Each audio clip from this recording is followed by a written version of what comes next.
venerable members of the Sangha, dear devotees and friends, and I've explained already briefly the procedure of today's celebration, so I shall not repeat. And now I'm going to give a talk. It looks like the MC is telepathic and she seemed to know what I was going to talk about. I am not, well, I just know very briefly in my mind. You know, this is my style, especially in what is called a Buddhist sermon. And usually we come on Sunday, and we do it every Sunday, except for during this period. Unfortunately, for the last 2 years, we have just paused, not stopped. Otherwise, every Sunday, let me tell you, and it will soon resume. We have a session here starting from 10 o'clock, 10 or 10:15, where I lead myself a devotional sessions. I emphasize that. I'm going to explain why today. And also equally important is meditation. We always have a meditation on Sunday and a talk by me, and finally offering of lunch to the Sangha. So it's a full day.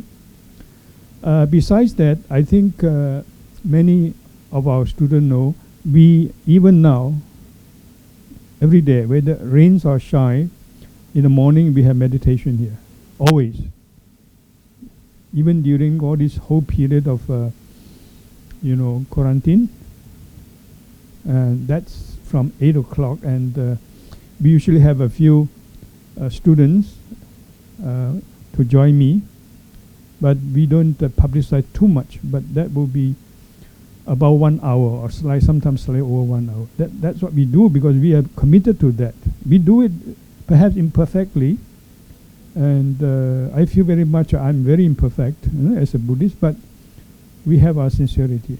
And one of the most important practices for Buddhists is meditation. So I just want to announce to you that these are available here.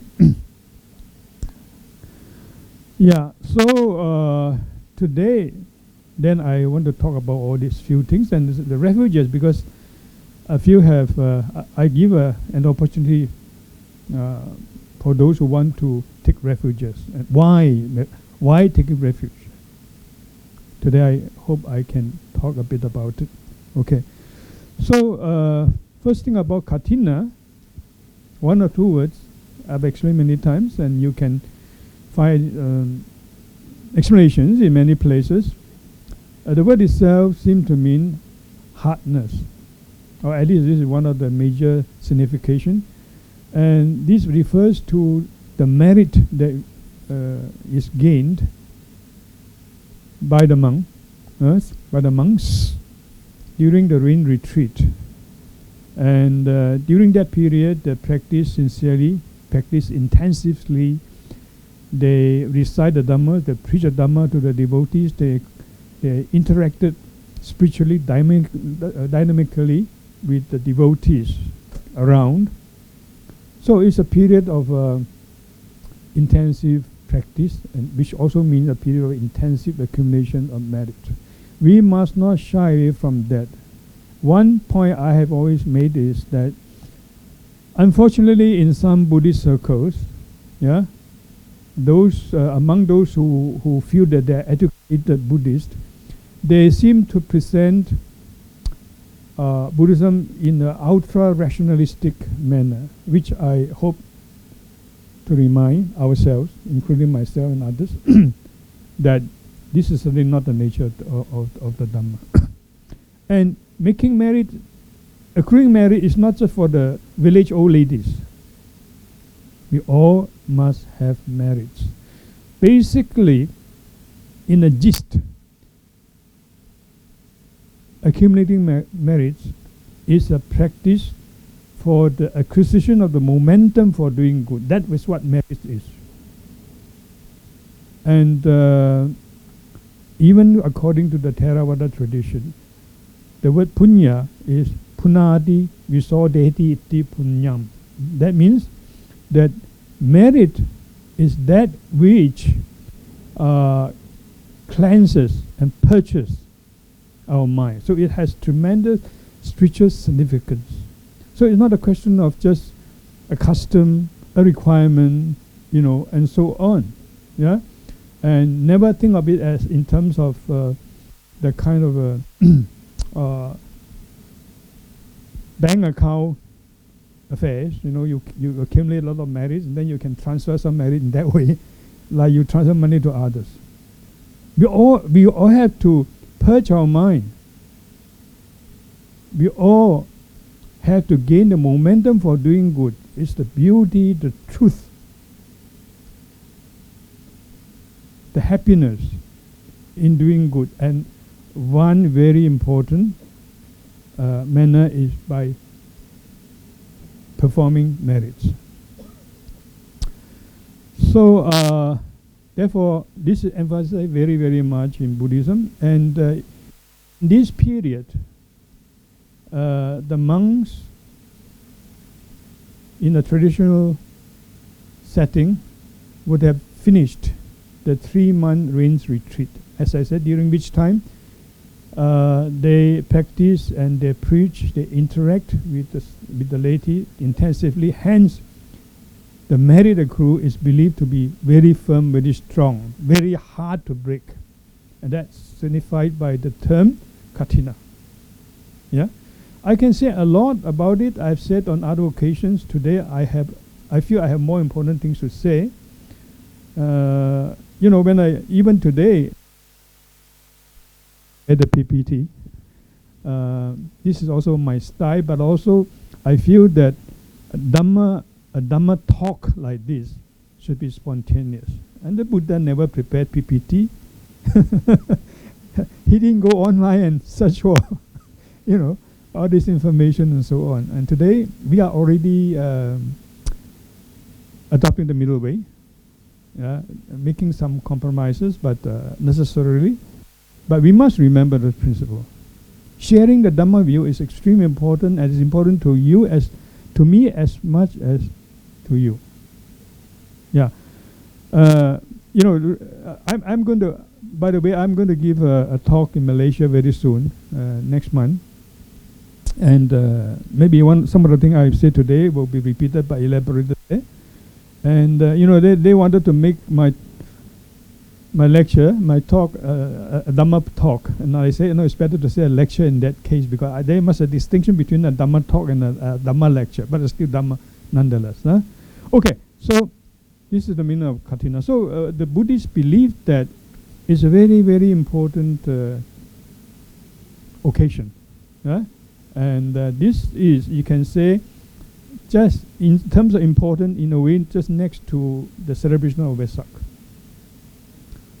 So I'm glad that at least we are promoting this awareness among the, you know, the Buddhists in Hong Kong and in this region, yeah, and because people don't seem to have understood the significance of this occasion.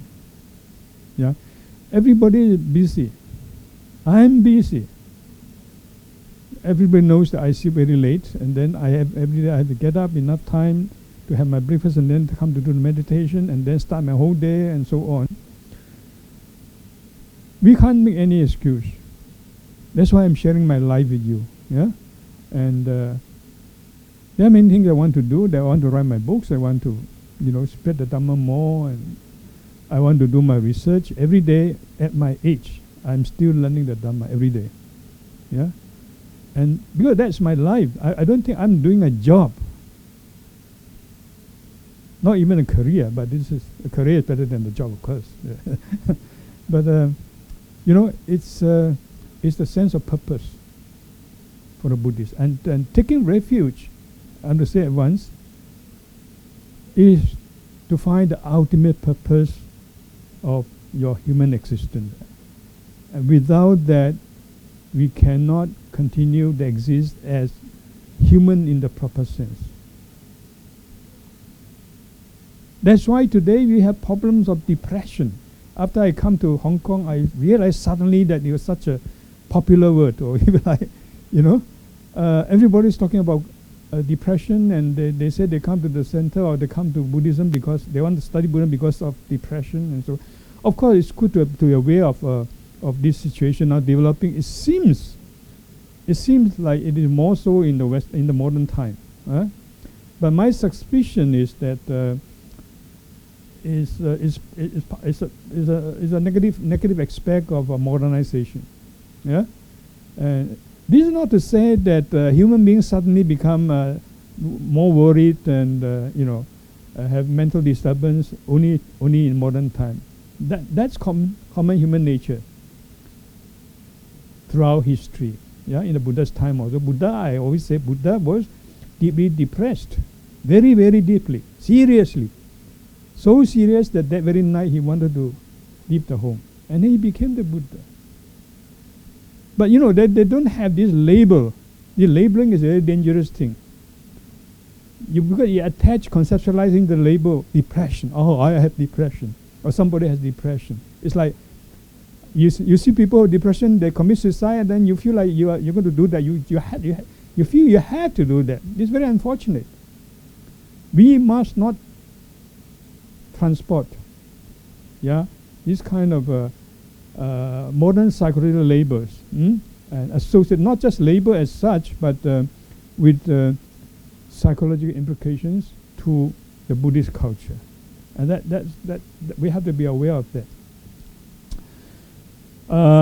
So today, let's then, after explaining about the Kathina, and this is the time you must, coming back to this point, you should do marriage by offering to the Sangha. You don't have to offer money or anything like that. Anything, even a flower, even some food, even your time, even your encouragement, these are all giving. Yeah?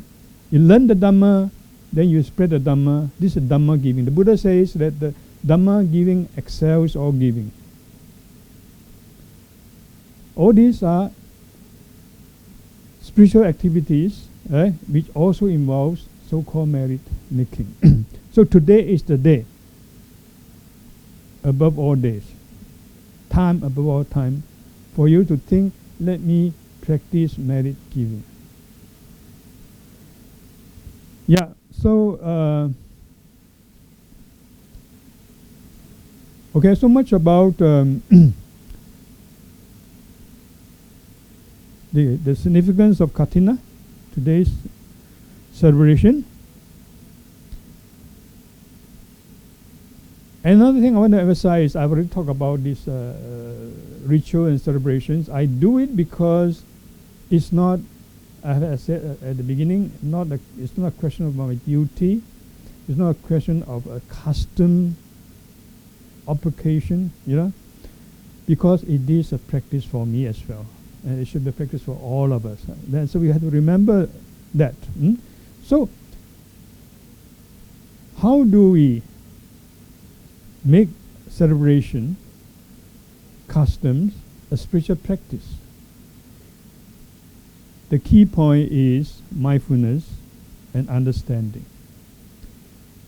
For example, today, if you are here doing it as well, I'm a Buddhist, or I just come because my friend asked me to come. And it's good. Yeah, certainly it is good. I think it helps you to kind of prepare your mind for purification. You feel happy, you feel faith, and so on. But you must do it not mechanistically. I'm here for a purpose, and that's spiritual practice. Practice the Dhamma in a very midst or through a celebration like this. So therefore, one thing I want to emphasize here is that there must be understanding and mindfulness. With this, immediately a seemingly mundane activity is transformed into one of spiritual significance. Yeah. In fact, I wish I have more time and more space to share or to provide a platform for you to really practice the Dhamma, not just offering courses. People misunderstand many of them. Even those who are helping me, they misunderstand me. They take these academic courses as the center of our center. This is not true. We do emphasize high quality, scholarly study and investigation. But the center has an important mission to encourage, to share the Dhamma. Today is just one small example. Right, so today we have to be mindful then of the significance of the Sangha. The first mindfulness is that the Sangha is not a group in the modern sense. This point is not my innovative points that have been made by great scholars, great Buddhist teachers, but I share this. And of course I develop on this, perhaps in my own way. Yeah. Now, by a group, we mean an organization or setup of statistical members. Yeah.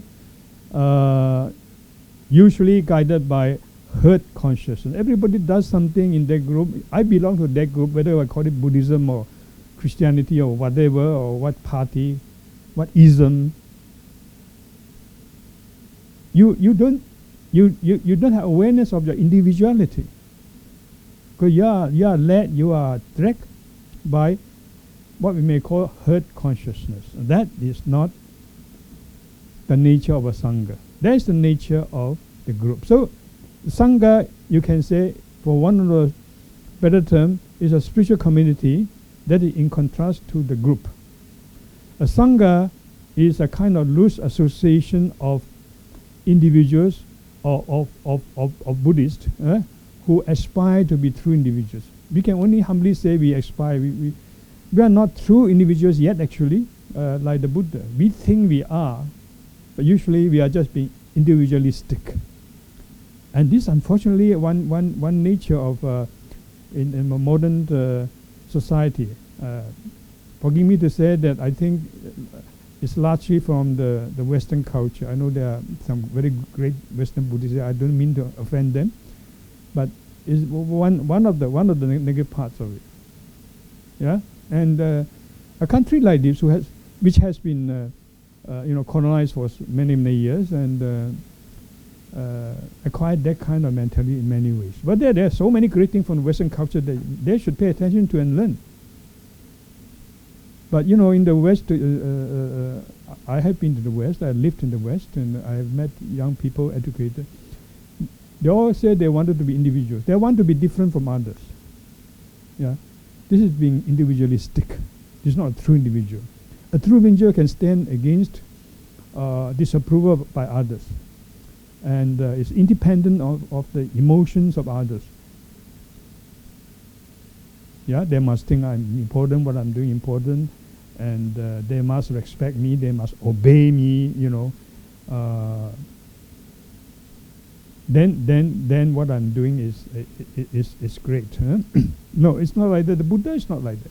So, in brief, this topic I have also mentioned several times. In brief, the really perfect true individual in the world is the Buddha. Look at his life.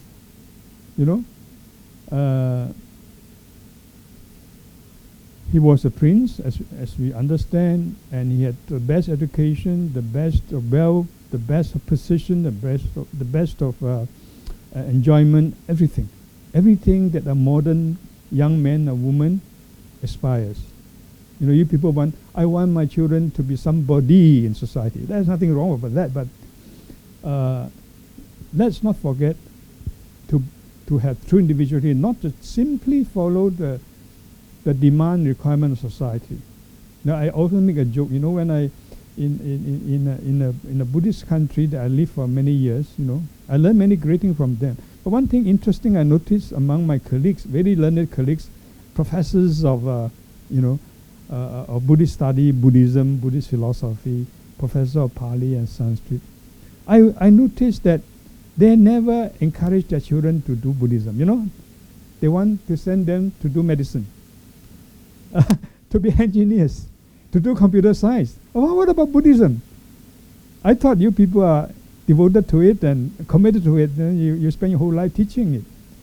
Well, that's one thing, and you can't really blame them, of course, but this is one of the things I'm saying. You know, we have to be individual in that sense, and it means that we have to often go against the stream, upstreams, which is not easy. I'm trying to go upstream, and my strength is not good. I'm getting old, especially. Literally, also I'm weak. And sometimes it's not very pleasant. It's not easy. People don't understand what they're trying to do, you know, and you will never be popular. So I'm never popular because of that. That's what not what we aspire. Yeah. So a sangha is a spiritual community as opposed to a group. A spiritual community consists of aspiring individuals, which means that we are not true individuals yet, like the Buddha. We are not even human in the highest true sense. Humanity is yet to be achieved. And Buddhism teaches you how to do that. Yeah? But we must be aspiring. We must learn humbly. That's why I'm learning every day. The suttas I read in my younger days, today I dig them up, I have to teach, I have to talk about them, I read again, and I feel great impact on me. Yeah? And every time, or every year almost, as I go through them for sharing with others, I'm learning something new.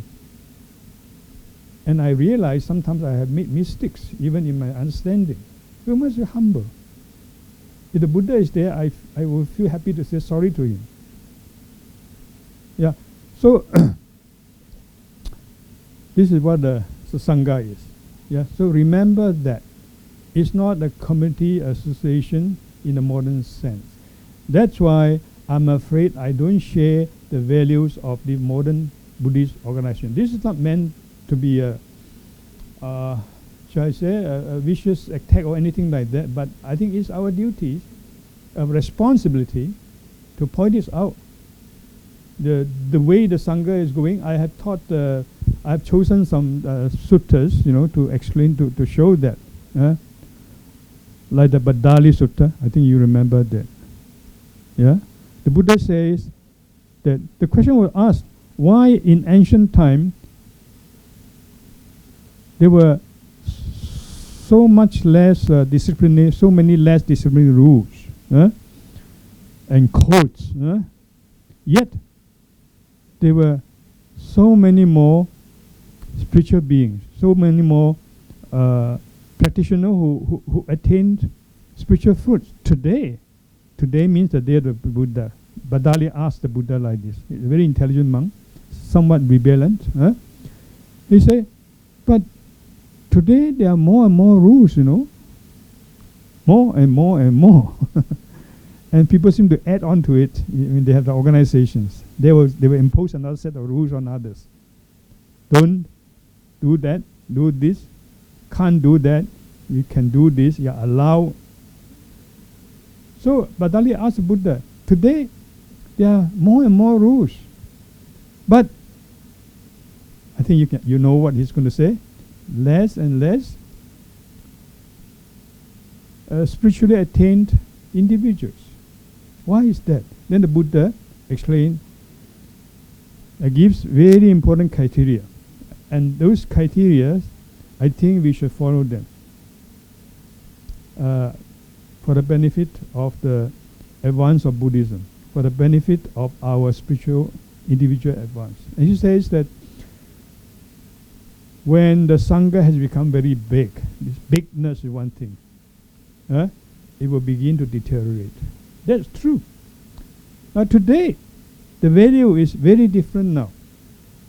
You know, and the Buddhist association or society or whatever they call themselves, again, no, not meant as offense, they want to be bigger, bigger, and ever bigger.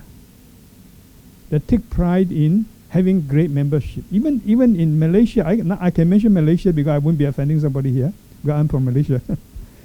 I read Professor Trevor Link, a great Western Buddhist professor, and I think it's in a book called The Buddha, or I can't remember now.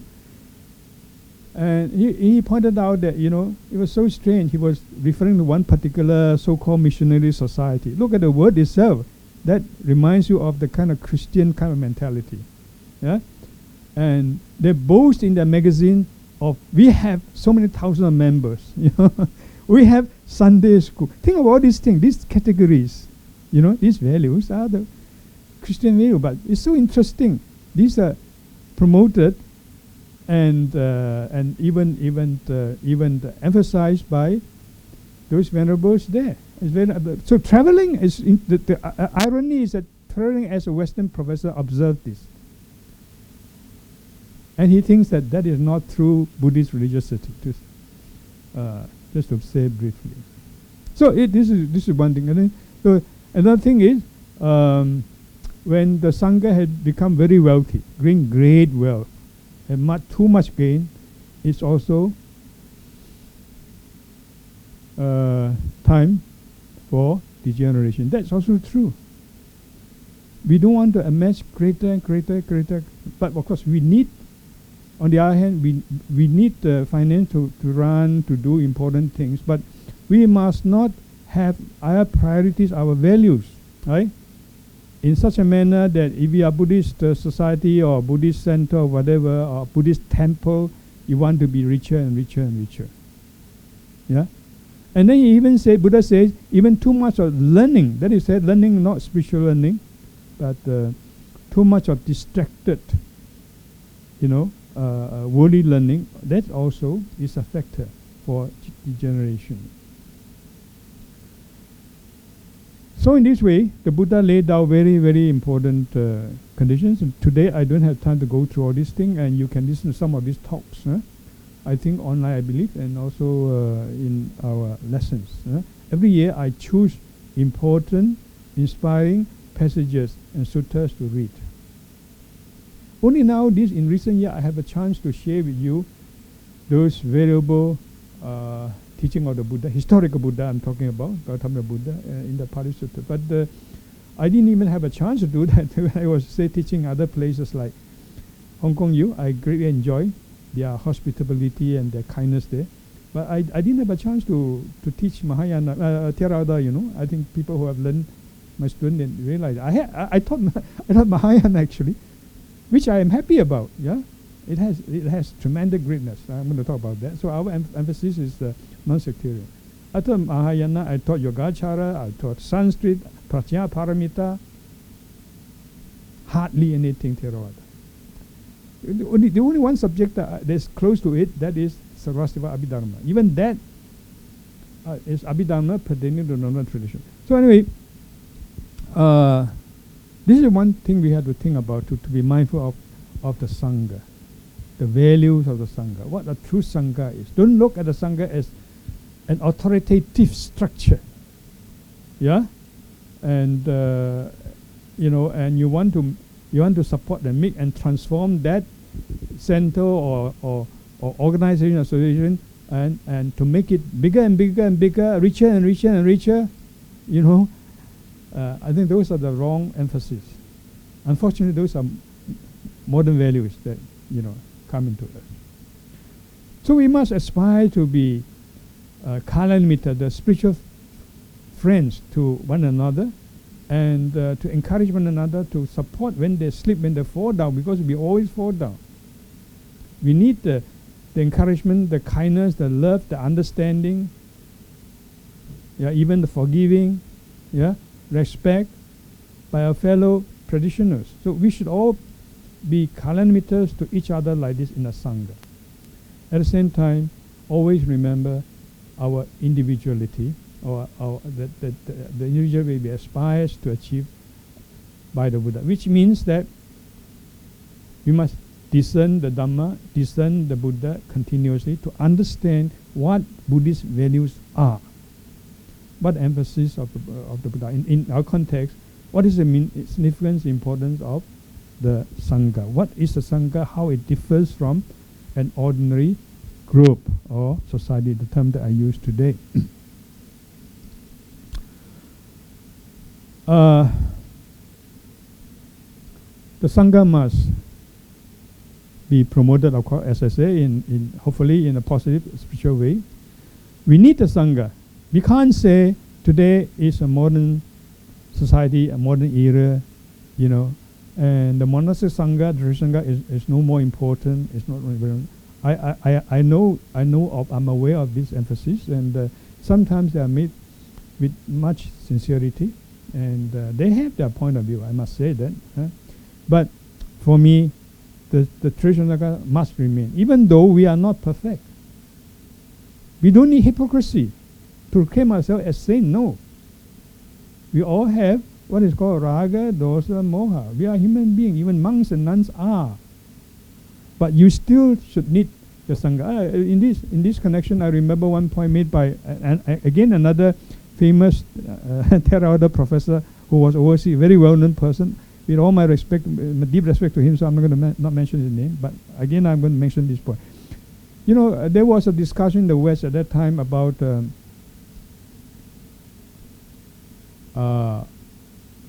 what Vinaya should mean in the modern time.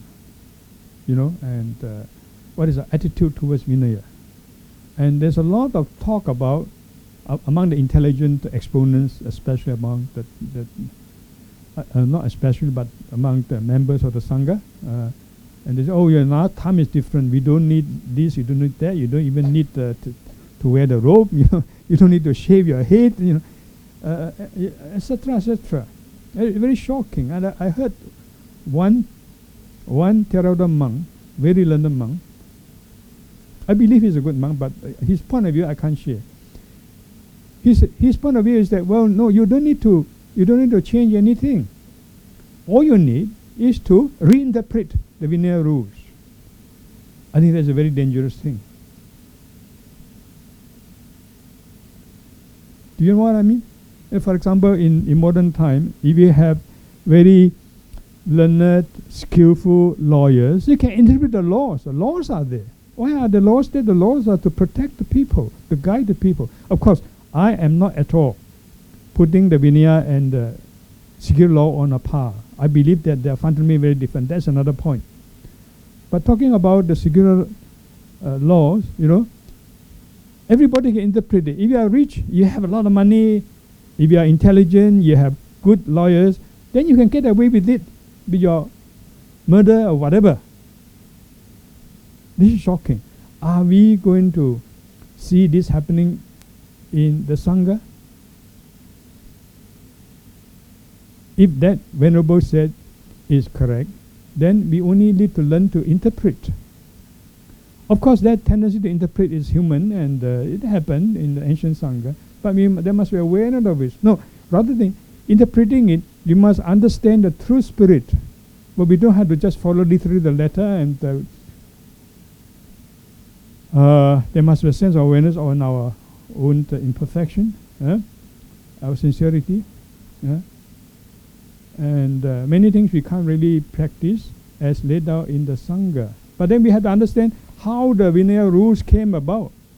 You know, the Buddha never, as far as I know, at the beginning, never had one single rule. That we have emphasized a lot. Not a single one.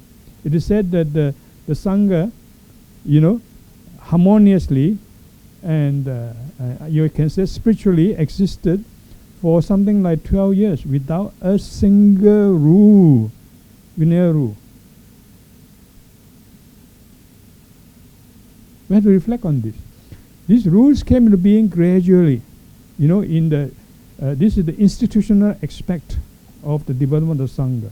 When something happened, the Buddha or the Sangha recommended. I'm not sure everything that's claimed to have been recommended Buddha was actually recommended Buddha. The Buddha may have endorsed it, you know, for good reason. But anyway, all these rules came when something happened seriously. Then the monks or the nuns were summoned and then told, no, from now on, I think you better follow this way of living. Not like this. Don't do this. And that's how the rules come in. So a lot of don't. Yeah. So my understanding of the Buddha, I talk about discerning the Buddha. I can share with you one of the result of my continuous discerning is that the Buddha was not authoritarian. He never said himself as like said the Pope, infallible Pope. What is the word? Proper infallibility. I hope I. It's not like that, you know. And the Buddha, when he at the time of Panipan, he said, no. I have never ever assumed the position of a leader. I'm not a leader, he said. Of course, he was, but he became a leader. He became the greatest authority, not in the authoritarian sense, because of his spiritual authority, because of his spiritual perfection, of his wisdom, of his experiences, of his virtues, and all members look up to him as the guide, as the leader.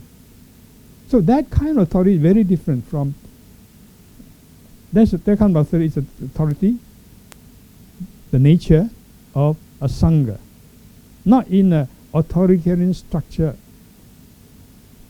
You might say in the modern sense. So it shouldn't develop like this. Now, so the Buddha didn't have a single rule to guide the monks for 12 years. How did it work? How did the monk practice and and struggle? One key word here is inspiration. The monks were inspired by the Buddha. In one sutta, the Buddha says, in the Majjhima Nikaya, the Buddha says that at one time, remember that when the Buddha said at one time, it means in his time, is it the period preceding what he is now saying.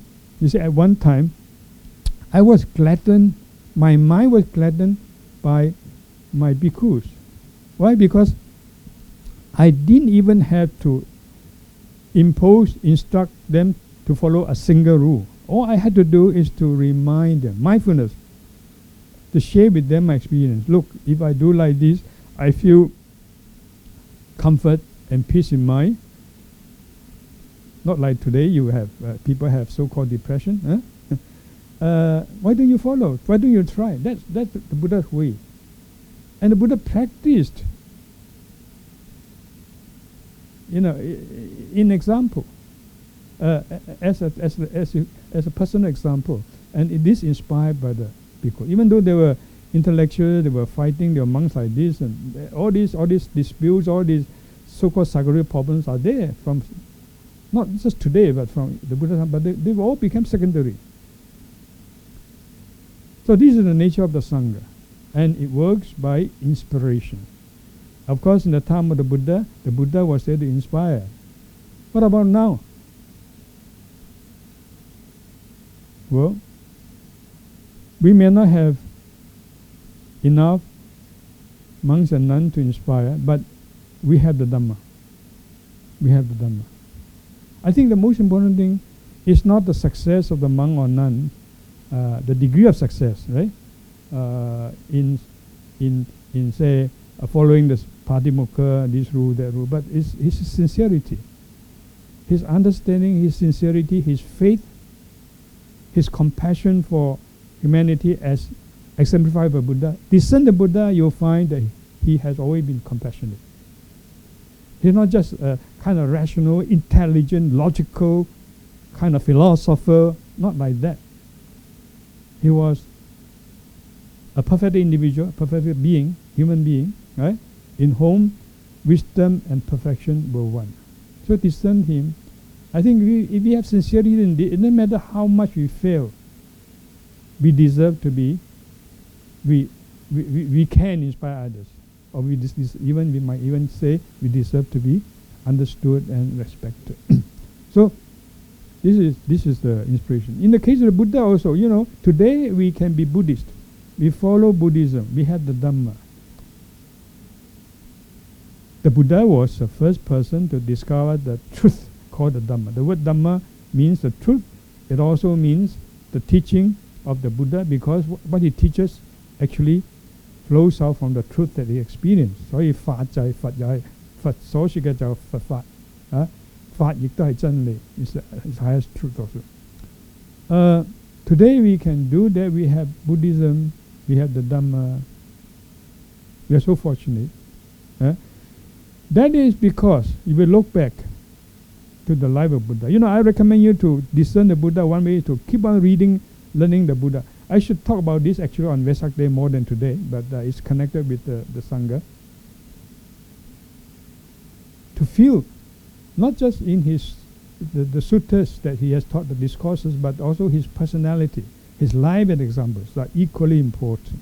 Yeah, even the stories, they are not just mere stories.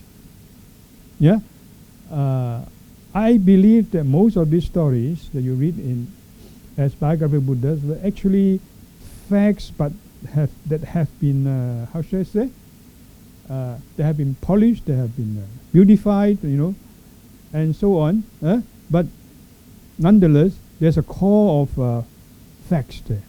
Yeah, this is one point. Secondly, we must realize that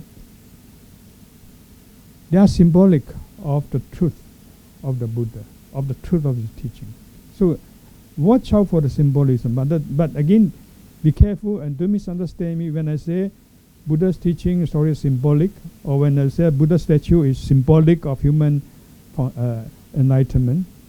You mustn't take this word symbolic, or mustn't have the significance of symbolic in the modern, naive psychological sense. To me, every day when I bow to Buddha and worship the Buddha, I really felt that there was a perfection of humanity there, right there, as if the Buddha is still alive. I asked the devotees who do with me on Sunday to worship the Buddha as if the Buddha is still in front of him. So, in a way, the statue is symbolic. But in another way, this symbolism is something that is profoundly spiritual.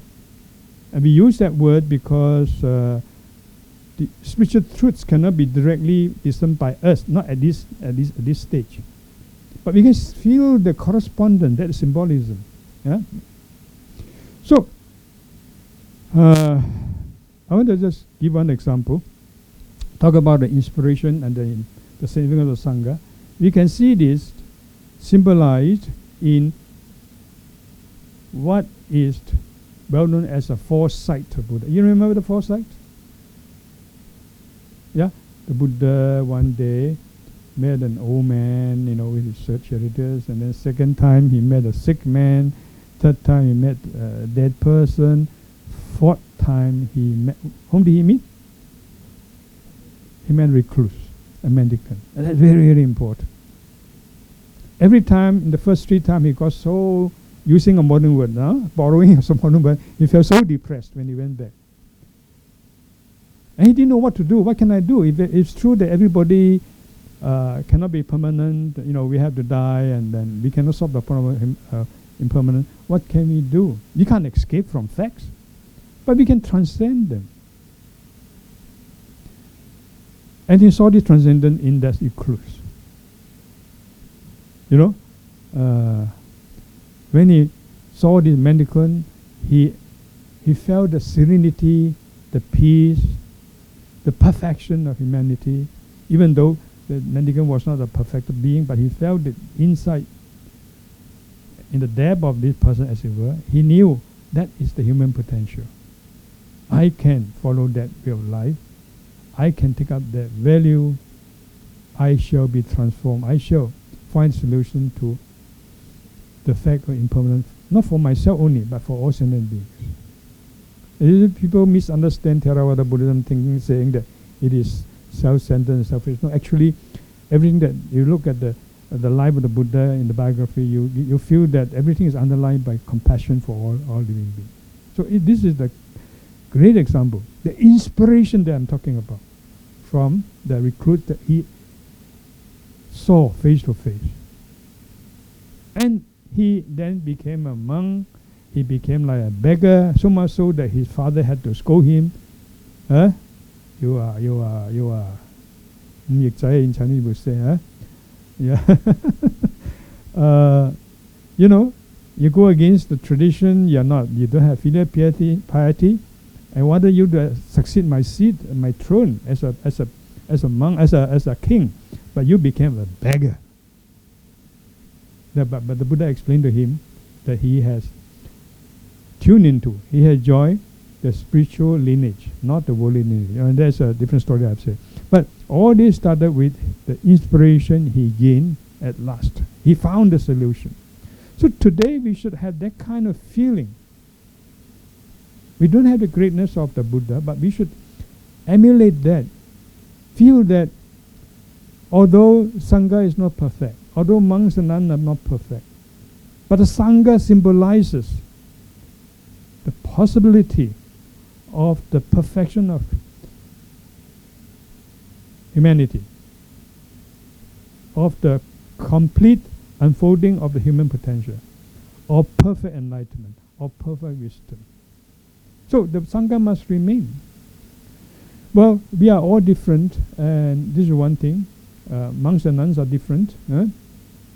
I mean, we have different endowment, we have different temperament and so on, right? This is one thing. But different also in the sense that we all have different karma.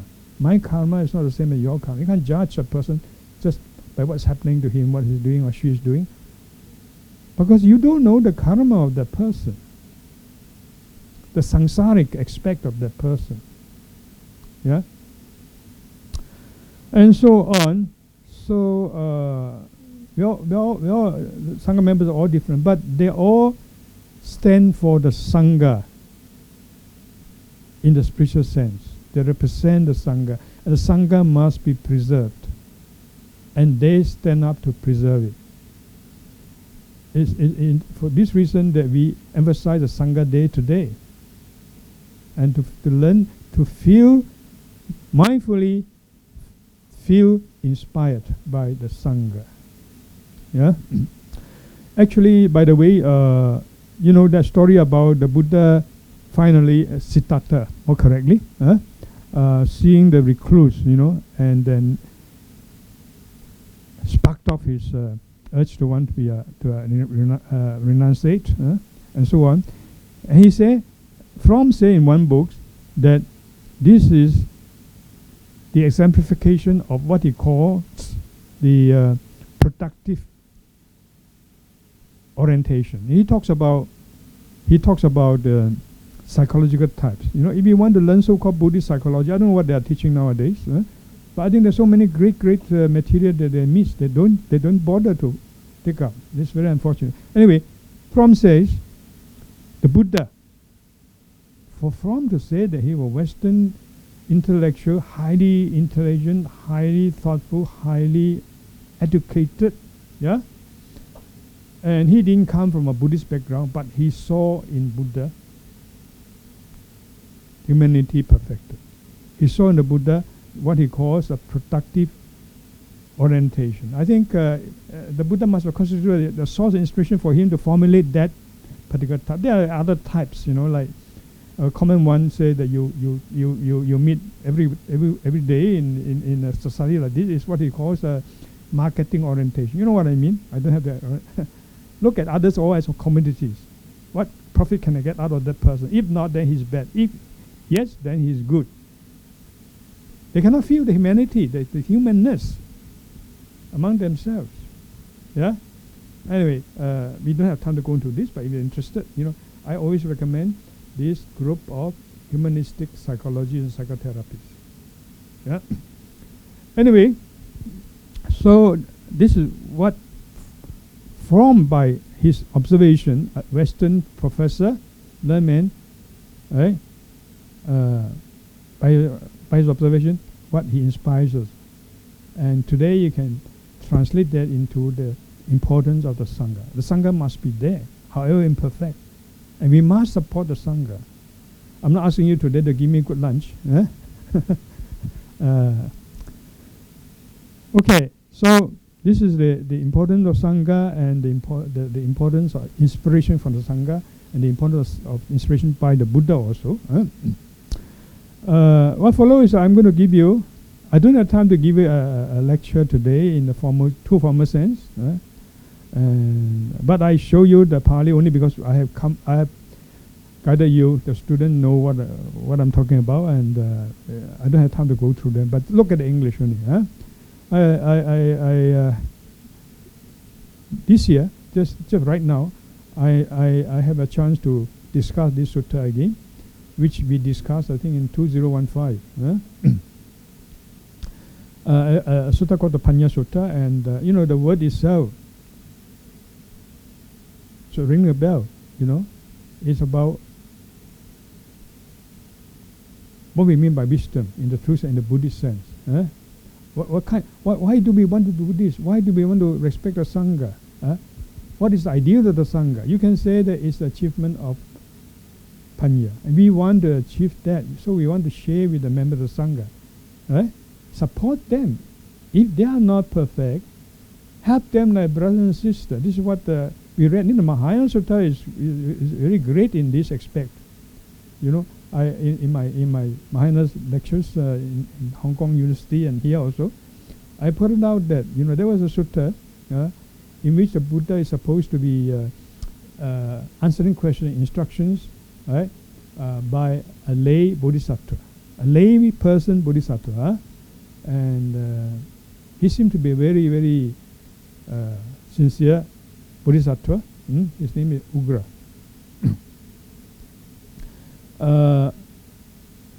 He asked Buddha, how should we, how should we interact?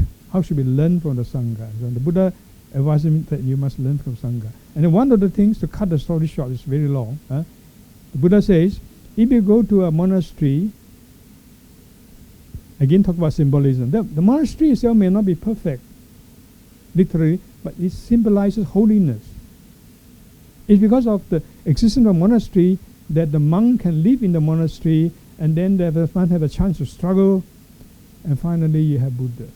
You say, so the Buddha said, go to the gate of the monastery, generate your deep respect to the monk. It's how interesting. At the time when Mahayana Buddhism was emerging, you don't see a rivalry,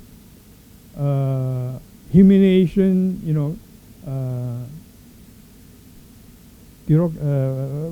degrading of the traditional Sangha. Now the Buddha said, you as a lay bodhisattva must respect the Sangha and learn from them. And to this extent, he says, when you see a monk who has committed some serious offenses in the Vinaya, don't forsake him. Don't abandon him. Don't even blame him. He said, because the person, the monk may be struggling, may have sincerity. It is the inner defilements that compel him to commit what you believe to be illegal in the Vinaya terms. You must understand that. And this is psychology also. Yeah? So, and you must think, yeah, he has sincerity. If he is struggling with sincerity, one day, maybe not now, maybe in the future, maybe in the future life, one day, through the gateway of the Dhamma, he will be free from the defilements. So long as the defilements, he is compelled, he is impelled by these forces, negative forces, quite in spite of, quite against his or her view. It's so touching, so wonderful. This is the one virtue of Mahayana Sutras. The positive human aspect is very much more highlighted. This is not to say that this kind of encouragement is not in Theravada Buddhism, but somehow for some historical reason, these aspects were not emphasized and developed in the Theravada communities. It's no fault of Pali Buddhism. It's not even the fault of Theravada Buddhism as such. Yeah? Anyway, so I'm citing this Panya as the goal of the Sangha members and also of all Buddhists. And I cite this sutta called the Panya Sutta. Yeah? And the Buddha says, yeah, I'm paraphrasing, otherwise it would take me a lot of time to do it word by word. The Buddha says, yeah, Panya is not the same as intellectual knowledge. And this is one point I emphasized in my talk at Hong Kong U recently, a few months ago. I think last year maybe. Was it last year or this year? I can't remember now. In the conference. And it is the spiritual insight, right, pertaining to the spiritual life, Adi Brahmacharika. charika. That means the fundamental. That means the fundamental of spiritual life. In other words, if the spiritual life is the path to panya, to enlightenment, yeah, then panya, right, must be insight that pertains to the fundamental of that path. Not about how much you know about Four Noble Truths or dependent origination or this philosophy, that philosophy, and so on. Huh? So I'm going to just very quickly highlight the few steps the Buddha recommended there. The first step is like, look at the English, only the English. It begins with living independent of the teacher. I have highlighted that in yellow. Living independent, that word independent, nitsaya. In Chinese, I think Chinese know this term, it's a yi ji la, or the yi ji ge sifu. So this brings to the point of taking refuges. Why do we need to go to the Sangha? First of all, even though the Sangha is not perfect, even though your teacher is not perfect, but he symbolizes, he stands for. He struggles to preserve the spiritual community in Buddhism. Yeah? So the first step really for a sincere Buddhist is to take refuge. Yeah, I want to emphasize that. Some people say, well, no, I'm a good Buddhist. I know what Buddhism is from my books, from my lectures, from my brain, from my learning. Yeah? No, I don't need these ceremonies. Yeah? I'm going to talk about the important ceremony in a few words. No, but actually, according to Sutta, I'm now quoting Pali Sutta to convince you. Right? I'm not quoting Mahayana and so on. Mahayana much more so, they will say in a very positive way. First thing the Buddha said, here a bhikkhu lives independent, nisaya. Satarang upanisaya, live close, independent, viharati, lives like this. So you must choose a teacher. That is your initial commitment. Make the commitment, yes, I want to take refuges, and I want to take refuges through Sangha member. Yeah? And then you don't simply have a ratio. Yeah, every month I just pay so much money that will finish my duty. No, it's not like that. Yeah? If you enter into a spiritual relationship with a teacher, then you must make sure that in you don't waste your time going to a teacher. You select a teacher, then after you select, you must develop what is called pema, a few values, a few words emphasized here. You must develop pema is one thing, garava is another thing, the respect, love and respect, affection for your teacher.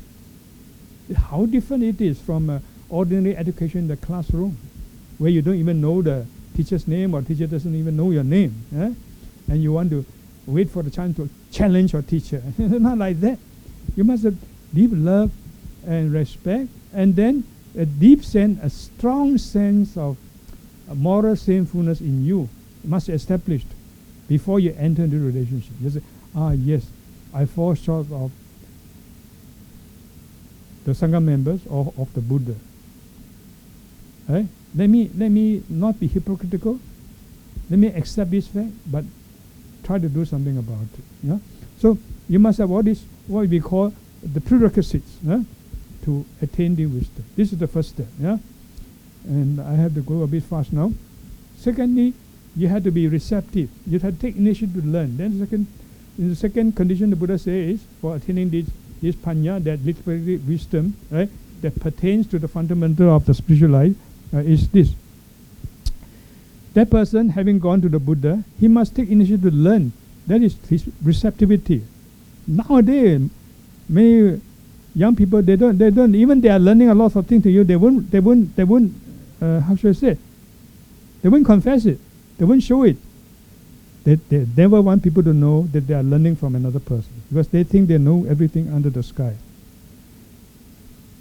This is very severe psychological disturbance in modern time. That's why people have depression. Yeah. I have also negative feelings sometimes. I feel down, but I never feel depressed in a way that I've understood from the people here. Because my values are different. I find interest in the Buddha. Yeah, and so the second condition is that he must approach this teacher from time to time and then inquire, how is this, sir? What is the meaning of this? And then the teachers interact with him and then disclose to him, because you must recognize the teacher has more experience than you, even though he may not also be perfect. He's not Buddha yet, he's not Arhat yet, but he has more experience. Even in his struggle, he has more than you. For all these years, he has read more suttas than you. He has understood more than you, whether intellectually or psychologically or spiritually. So the teacher will then disclose to him what has not been disclosed, clear up what is obscure, dispel his perplexity on numerous points. This is how a teacher, a student must be receptive and take initiative.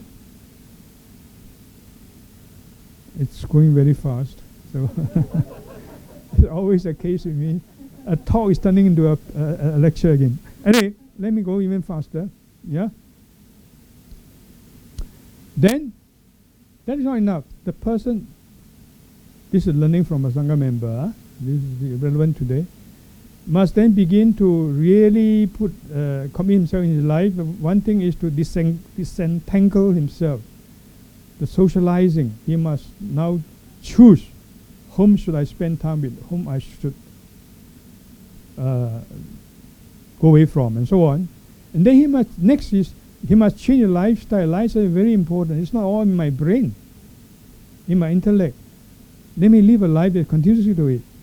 So he becomes so-called Silava. I'm going to talk about this Sila in a minute. Must be virtuous, and then he must be morally sensitive. And then, not only that, he must now, what we call apply Buddhism.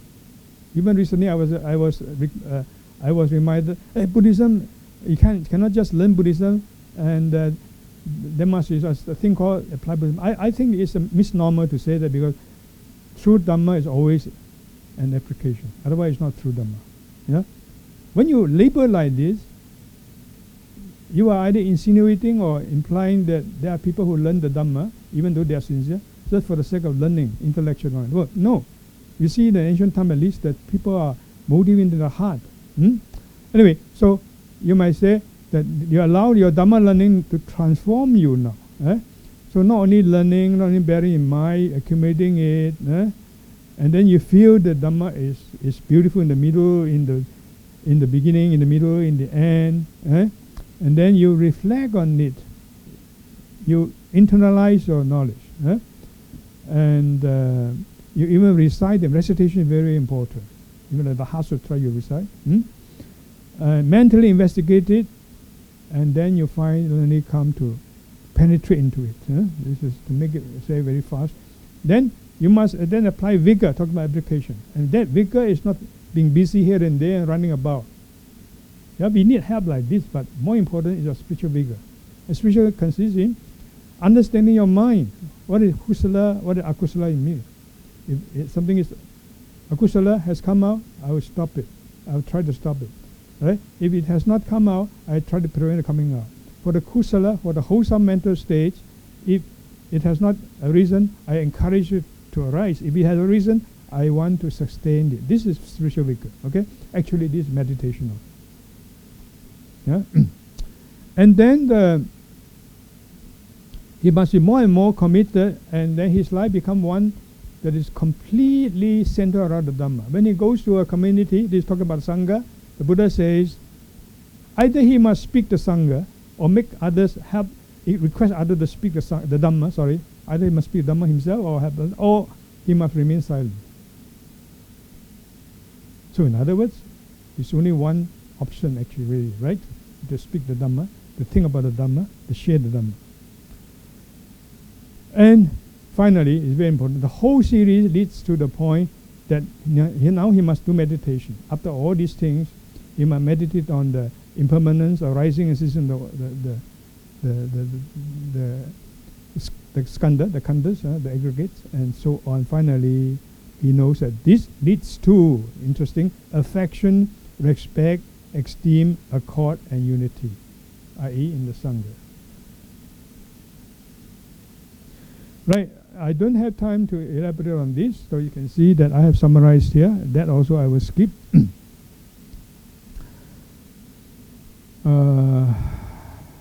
Let me see what I should say. There are so many things.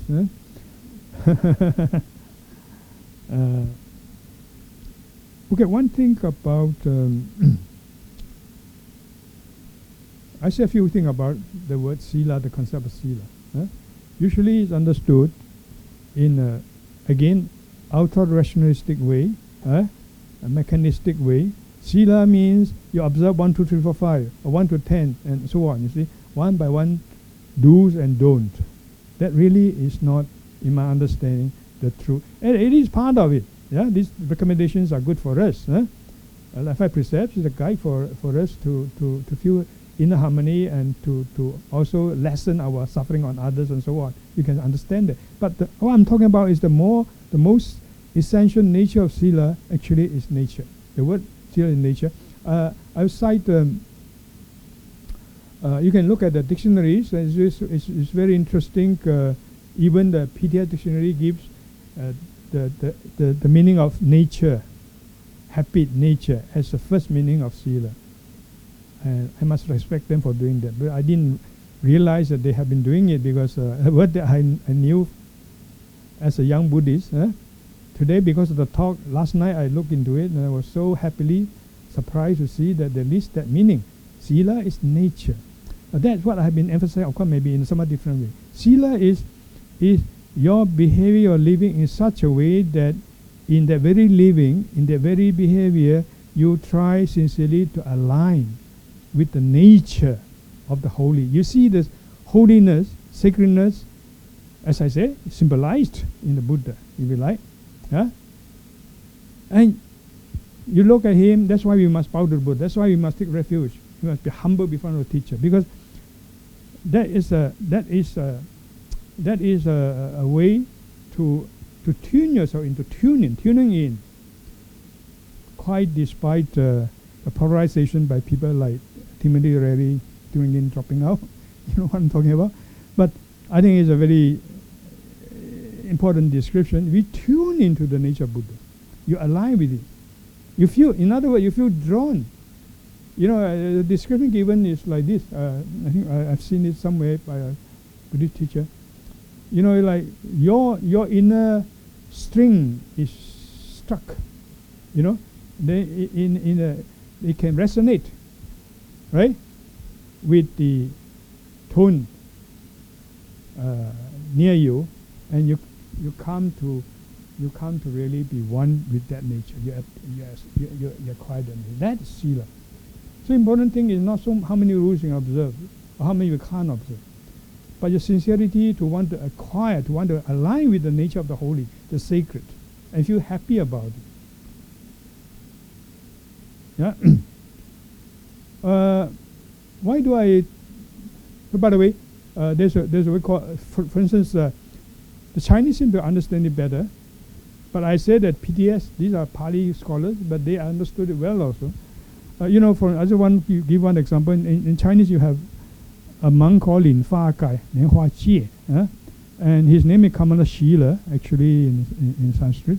Great scholars. That Shila there doesn't mean he has so many rules that he can observe well. His nature is like that of a lotus. Come on with lotus.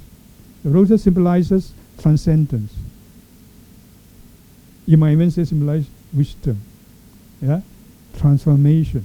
You know, the lotus is in the world but not of the world. And so on. So that word jie, shila, is not in the sense of precepts, not in the sense of these code rules, but in the sense of nature. And in the Dhammapada, for instance, you have a line like this. I don't have time. It says about sila pata matena and so on. The gist of this verse 271 and 212 is that the bhikkhu must not be contented with just merely observing the precepts and codes or rules.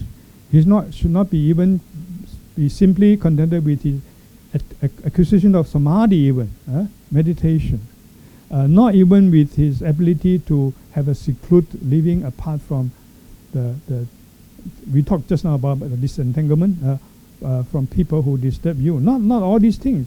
They are important, yes. So don't quote these things out of context. Don't quote me out of context. We are not saying these things are not important, but it's not the essence of the essence. Is the extinction of the outflows. I use the word outflow intoxicant. Very quickly, I just quoted somebody's translation. I've changed only one or two words. So the point is that the sila pata, sila vrta in Sanskrit, shila vrta in Sanskrit, first of all, does not mean just rules and ritual and ceremonies. Okay, that leads me to a very important about the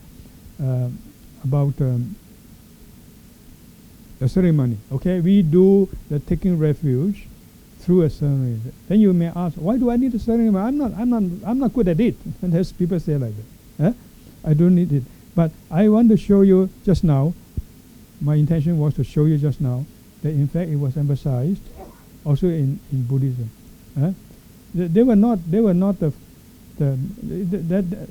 most important thing in a way, but you must understand what it means.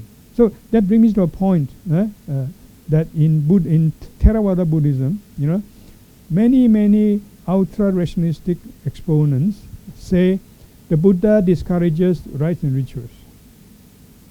If that's true, all the other traditions who practice rites and rituals are less important or not authentic Buddhism.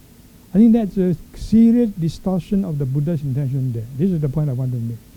The same term that you saw just now, sila pata paramasa, shila vrta paramasa. In brief, again, a lot of things I have to say, but then only one thing now I have time to say. In brief, it is shila and vrta in that context refers to those irrational observances, right? In the Buddha's time, by the heretics actually, like people going to the Ganga and wash themselves, thinking that is the way of liberation. They can cleanse their sin, or keeping long hair, keeping long nails. Nowadays you can see ascetic now in India doing that. Those are the Sila Vrta. Vrta means vow actually. So Buddha is not saying rites and rituals. Straight off, I can quote you a few examples, but I skip those things. In modern books, shockingly still retain this. Even, I would say, in the Princeton Dictionary of Buddhism, I'm afraid. Attachment to rite and ritual, that's how that translates, is Sangyojana. This is not what the Buddha really said. Shirvata, that Buddha is referring to the irrational, right, observances. So, from in this context, makes a distinction between rational and irrational. The irrational is neurotic, even. In fact, these people can be very sincere. You see, that we must not belittle them because they are profoundly sincere people. I met them in India, for example. But they really believe that this kind of behavior, this kind of vows they make, the vow not to cut your hair, for instance, and so on, is a way of liberation. Now, Buddhism distinguishes itself from that.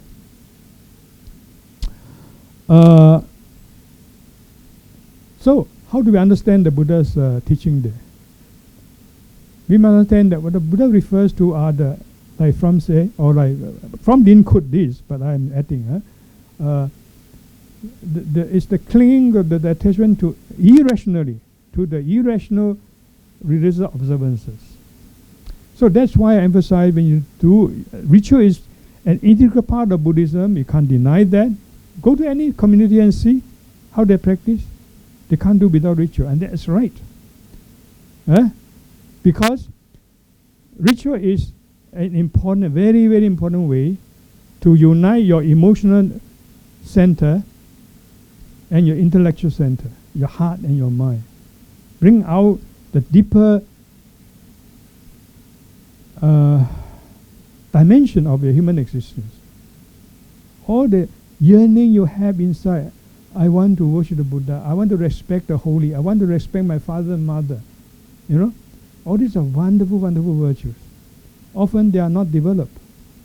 And Fromm says one thing in one of the book called The Anatomy of Human. He says that basically one point he makes is that there is so much destructive violence today, and that's because human beings do not know how to unfold their inner potential. If that unfolding potential, that process is not obstructed, he will always be a good person.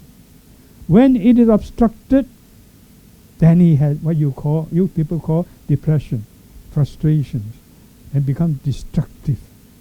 He want to destroy himself, herself, or others.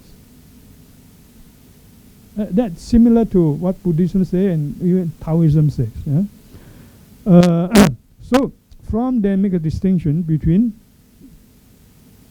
what is called rational ritual and irrational. I'm not very sure sometimes he can so black and white draw the line. The irrational is bad, but what about the non-rational? You see about the irrational as opposed to the rational. The non-rational, for instance, for Jung, is a source of inspiration, the deeper dimension of human beings' experiences. Anyway, I do appreciate his definition of what is called a rational ritual. Today we are having a ritual right now, and we're going to have a ritual for refugees. Why do we need that? Right? Let me read his definition like this. He says, sorry.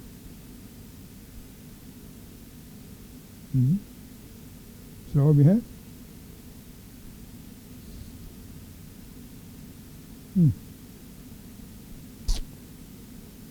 Can't control it now. Okay. Now, I have given his definition here.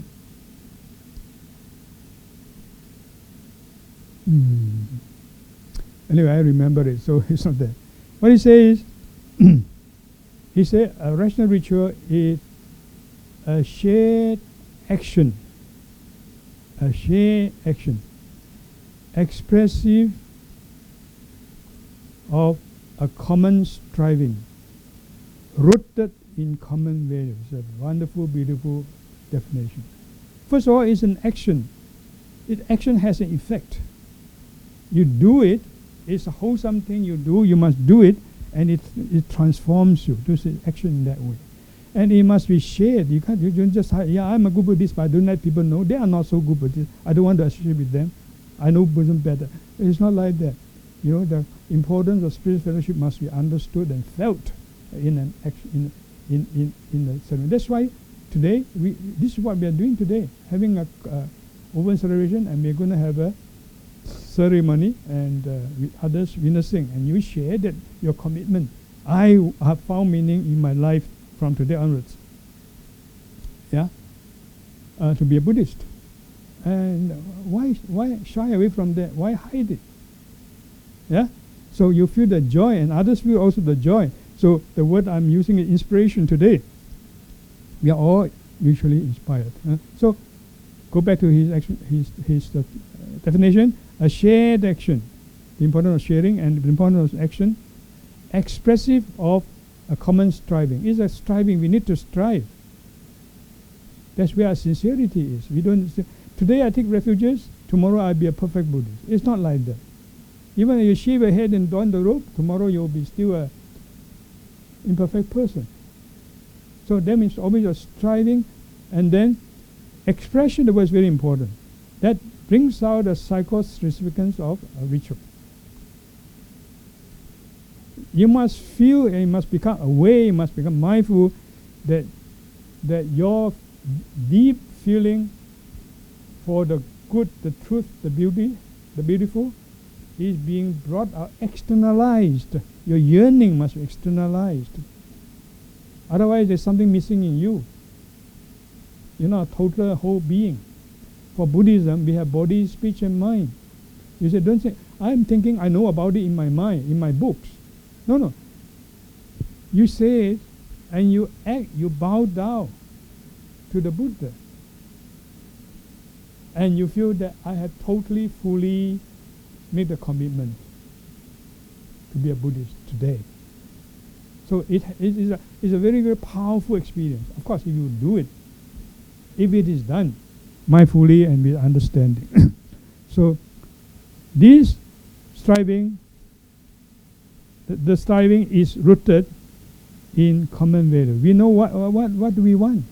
Just now I talk about the liberation is to liberate myself from suffering and suffering of others.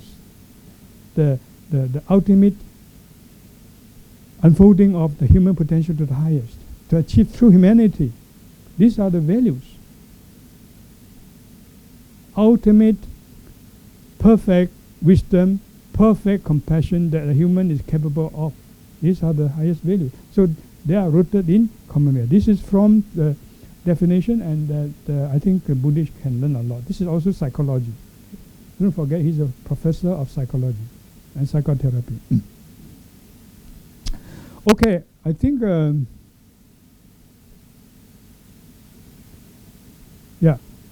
the reason why I talk about this concept of sila is, I have said in other occasions, is to me understand the more important thing is your internalization, the internal yearning within you, and in particular the attempt to line up with, to tune into the nature of the holy and the sacred. That what motivates you to behave in a certain way. Not because it's a requirement as a Buddhist, 5 in Buddhism, 10 in that, commandment in Christianity. It's not like that. It must be all from within you. So it must be rooted in your whole being. We have just seen that. Even Fromm can see that as a Westerner. Yeah. And when we talk about Buddhism as a process of transformation, it means transformation of your total being, which includes your brain, your heart, your emotion, your feeling, the 5 skandhas. All must be involved. And you might say, this is from the inspiration of the Mahayana. You can say that I have made this point in one of my Mama lectures, that the foundation of sila, Buddhist sila, actually is compassion. It's compassion. I have no time to say that. You can listen to that talk. Only one thing I want to add today, that is that in an interesting, very, very early Mahayana Sutra, yeah, and there's a discussion of the importance of bodhicitta, Buddhism, and very inspiring statement that I cannot resist sharing with you, though I'm running out of time. First, I look at the Chinese word, easier for you first, right? This text, because there's no Sanskrit, unfortunately, so I have to quote the Chinese and the Tibetan here. 其有善心便有境界. One who has a wholesome heart, kindness, actually it means, then that person is one endowed with pure precept. Not one who has succeeded in 5 rules, 10 rules, 20 rules, one by one. Not like that. So it starts with your kind nature, your kindness. In other words, more powerfully, 戒是菩提心. What is sila? Sila is a bodhicitta. Bodhicitta is the will for the enlightenment of yourself as well as that of others. You must be motivated in this way, then you will know how to behave. Not you have to be told by Buddhism or by the Buddha. Yeah? And the Tibetans said much the same thing. Changchok Sem is bodhicitta. Changchok Sem Ki is on account of by bodhicitta. Chuchim then. One become endowed with chuchim. That means sila. It's by your heart that you become morally aligned. And that's the importance of sila. And that's how we should understand the Buddha's advice on the 3rd precept, which involves sila, vata, paramarsa. Okay, I think I'm far above the time. I think I shall then conclude here. So just remember that for the full experience of